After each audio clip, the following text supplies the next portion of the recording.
பைபிளில் ஒரு பிளெஸ்ஸிங்கை ரிசீவ் பண்ணோன்னா அந்த பைபிளில் சொன்ன அந்த பிரின்சிபலை ஃபாலோ பண்ணாதான் ஆசீர்வாதம்.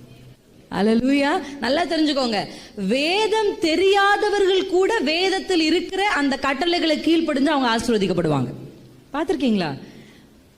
தேவனை தெரியாதவங்க, தேவன் அவங்களுக்கு தெரிஞ்சிருக்காது, ஆனா உண்மை உள்ளவன் பரிபூர்ண ஆசீர்வாதங்களை பெறுவான்ற வார்த்தையை இயேசுவை தெரியாது, ஆனா உண்மையா இருப்பாங்க. பார்த்துருக்கீங்களா அப்படிப்பட்டவங்களை? எத்தனை பேர் பார்த்துருக்கீங்க? இயேசு அவங்களுக்கு தெரியாது, ஆனா உண்மையா இருக்கணும்னு அவங்களுக்கு தெரியும்.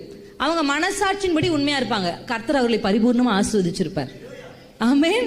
அங்க என்னன்னா, அவங்களுக்கு இயேசுவை தெரியாது, ஆனா இயேசுவின் வார்த்தையை அறியாமல் கை கொண்டால் கூட அவர்களுக்கு ஒரு ஆசீர்வாதத்தின் வாசல் திறக்கப்படும் என்று சொன்னால், இயேசுவை அறிந்த நம்ம கையில எவ்வளவு சாவி தெரியுமா?